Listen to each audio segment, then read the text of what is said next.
Alors ce que vous voyez, arrestation na audition na de to ba aza déjà na Kinshasa. Bakanga qui est lobby na katanga zu vol de ba comme na Kinshasa. Ba auditionner oui ba révélation awa. Première révélation oui ba liwe a chebi. Awa Kabila est-ce que bazali ba comprendre. Na zo regretter minka na Martin Fayulu. Na Martin Fayulu na mwa oyo penda. Olingo do opesa Kabila ba beki. Bato déjà comme dans Soukabwe.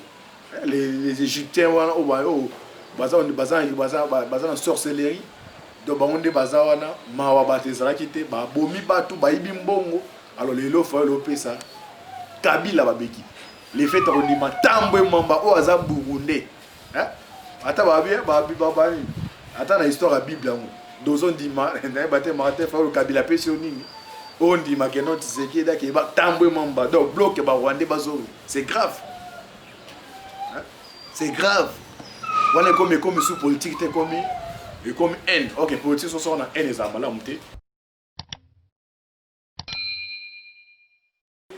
Bonjour, bonsoir, on a balandignon sur Jésus TV. Bote nabino, bozali, ebele, partout dans le monde, bozali, Rolanda Biso par la internaute. Wana na niveau Suisse, na moni apporte c'est que de toko. Na bo santé, maman Konde Chita, la mère de premier, na France, maman Kabasi Charlotte, en Belgique. Maman Dédé Charlotte Bozana, Asie, Océanie, en Afrique, sans oublier en République démocratique du Congo, Ezaline de Konabino, Moïse, Maoka, Antibat. La Bozana est une botte mingi na caméra humaine. Oaza c'est ma caméra, Ndeko Emmanuel, na Eugène Adolphe Man. Thème ou soit si je n'ai pas vu sur l'élo, Ezali arrestation ya Kenga, Rissan, Ngoy, Oabumaki. Alors, parmi les bateaux, ils qui Floribert chez eux, les dessous de cartes, ils ont envisagé nan qui vont tout ça des dessous de cartes, arrestation, déjà auditionné. Première révélation, pays faire première audition, ça lié. Après, c'est ma révélation, ma casse, Major Christian Ngoyi, Yazaki, mon garde de corps, Général John Numbi. Malobi elo connaît ça to bombi vérité mon na kaka Floribert Chebeya Boyebi activiste à droits de l'homme wa senga qui banquette ya Budu de Congo o Kabila pesa ki ordre bakanga Floribert Chebeya à l'époque Mutazaki inspecteur à la police Isaïe général John Numbi bakangi etinde bakende ko éliminer bazu sachet ba étrangler na kingo comme des bases spécialistes au montage, basu ba préservatif, bâti na voiture, ba kosi que non, abaki na mwasi andumba ya mwana donc OK. John Numbi muto à travers Christian Ngoyana, basaki le fond. Alors, bakimisa qui est akena Katanga. Akomi na Katanga, matise na grade. John Numbi pèse ordre dans gouverneur à l'époque na matise grade. Après que matise grade a continué l'université. Mais awa ba nini akima. Abandi kotanga na 2017 18 avec aussi ça na université au niveau à Katanga. Kabila qui s'est d'informer que non, il faut écarter général John Numbi. Kabila Bensi John Numbi que non, qui est préparé balinga balongolo, ce balongolo déclenché de 31 niveau à Katanga. John Numbi qui a négocié na je docume abando kata batu maboko wana bakimisi yo je docume akima ni na conteneur e bakimba zaki na nani na Major Christian Ngoyi oyo bakangi wana Tshisekedi akena mboka Belgique pour comprendre comme kambe ke bila kokenda ki dernièrement na Belgique bakutana ki na nani oyo Milamwe oaza parmi ba témoin qui l'est lié à Chebi. Abina za prena ya na témoigner. Ndenge ni makambele kanaki. OK, Milan mwana tina kimba. Kabila na ba John Madokasi ni ba éliminer, ba éliminer. Mais c'est là comme il va Belgique. Makuta na biki na za prena ya tsanya sa ina témoigner. Alors ce que vous voyez ba arrestation na audition na de to ba aza de la Kinshasa. Bakanga qui est lobby na Katanga zu vol de ba comme na Kinshasa. Ba auditionné oui ba révélation awa. Première révélation oui ba liwe a chebi. awa Kabila est-ce que bazali ba comprendre na zo regretter minka na Martin Fayulu na Martin Fayulu na ngwa oyo penda olingo do pesa Kabila ba beki bato déjà comme dans Soukabwe les Égyptiens wana o baza na sorcellerie do bangonde baza wana mawa batezala kite ba bomi batu ba ibi mbongo alors lelo Fayulu pesa Kabila ba beki les fêtes on dit matambwe mamba o aza burundais ata ata na histoire ya Bible yango dozo ndima na bate Martin Fayulu Kabila pesi onini on dit ma kenon Tshisekedi da ke ba tambwe mamba donc bloque ba Rwandais bazoro c'est grave c'est grave on est comme sous politique te comme et comme haine OK politique so na haine za mala muté Tshisekedi après ordre na bata service à renseignement baraté déjà 4 fois. Souvent, si on va kangaye, John nous va payer, on a un complice dans le gouverneur. Aki maki menja malala raté. Avant-hier, na restaurant moko, akendaki alia. Avant Aki makata ngazaki na bana misato, et comme na kata comme na bana bako 5. Aki na restaurant moko, service ya renseignement. Basinaye que non, tout le monde est awa. Ba déguisé mutu moko déguisé ndeza na restaurant mutaya fandi ne sawa melane na signaler bata service baye batie maboko batie maboko John Numba zala ki informé John Numba zala informé apes ordre na gouverneur ki abulu ke non ndenge bakangi Krisangoi yeba ke bakangi de Joseph Kabila parce que les faits ba okangaye a témoigner ba kombo na biso parce que mutazali pa bato basale ba action ko éliminer Chebea. Alors, bon, ça les faut beaucoup misaï. Or de outils à Kinshasa par les VPM Gilbert Gakonde. Le biso lingende yango yo bato faut sentir que non. Yo ko nyonso ils en bandeli ils appellent na suka. Chebea le baba ne bakenda fond le ska na ba Canada. Moi c'est la tchela bongo.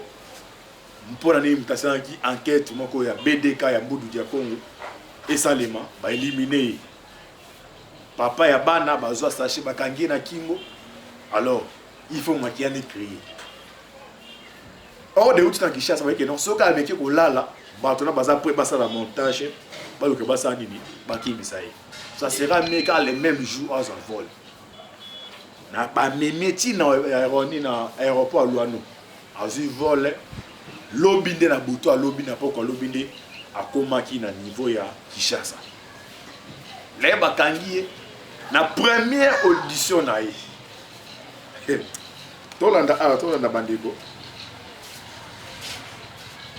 tolanda nde bazawa donc Kabila tu nomona ke Lukata Fayulu abi awa yindi na Lukata Fayulu bolanda denga masoye se pasaki OK. Arrestation du major Ngoy. Va-t-on enfin connaître la vérité sur l'assassinat de Floribert Chebea? Paul Milambo wana Milambo aza na Belgique. Après ça témoignage que non, Kabila muta bengi pa na téléphone. Après ordre de John nous après on a major qui ça Ngoy. Floribert Chebea va se ni ba éliminer.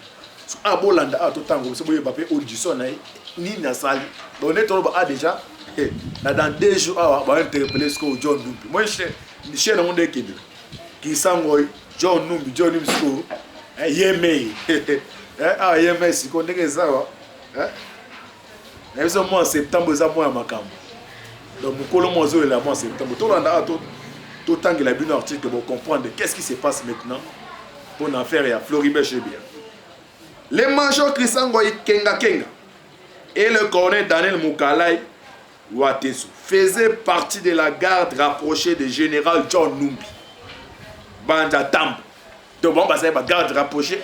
Tine baza ko éliminer Floribert Chebea. Bango baza ki wana. Alors que l'inspecteur général de la police nationale, le premier était en cavale jusqu'à son arrestation jeudi le 3 septembre 2020 à Lubumbashi. Le second est embastillé depuis le juin 2011 à la prison de Makala.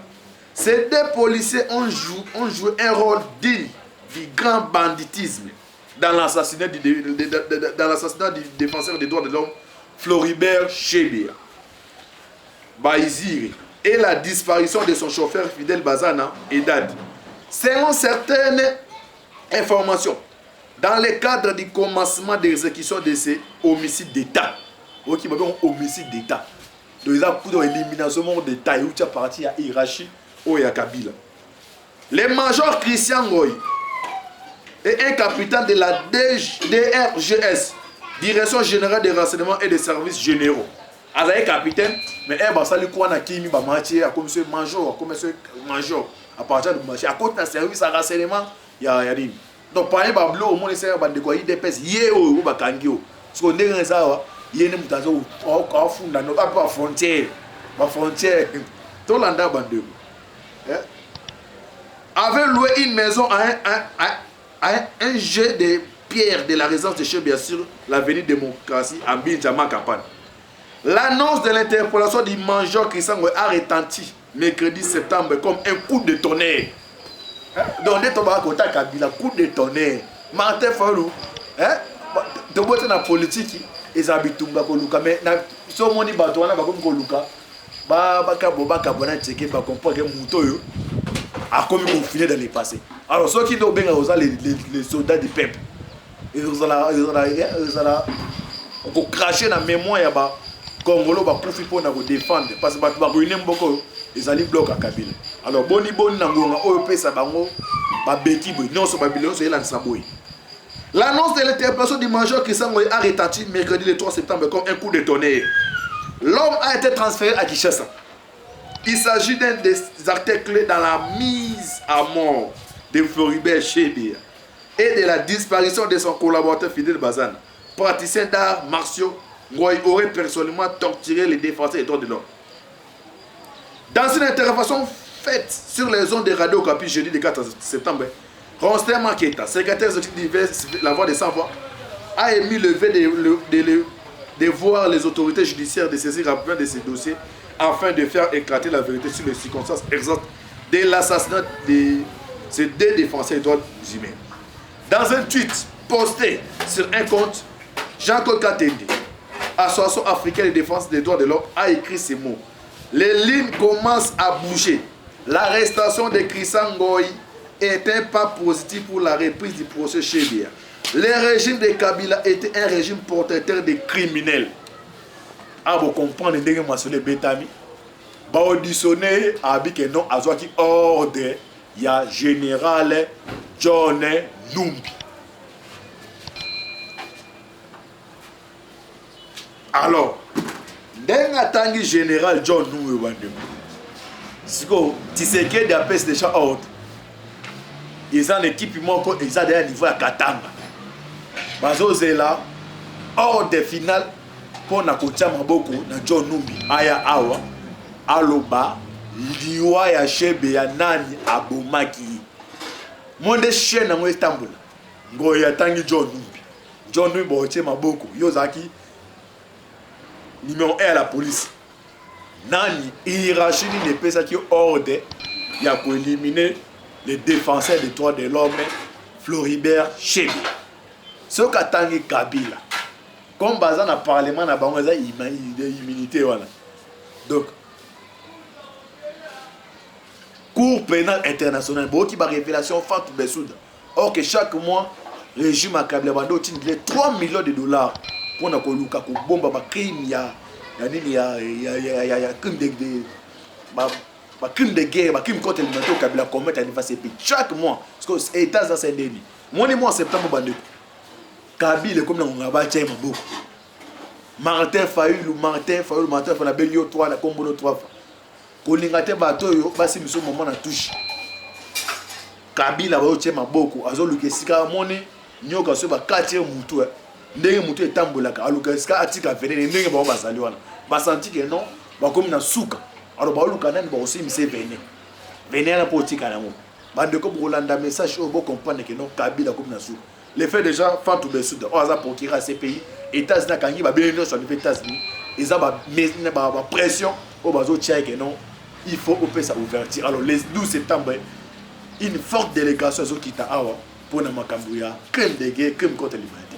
Alors moi quand retourner un Antibal Kabila azan immunité parlementaire sénateur, moi pas le immunité non.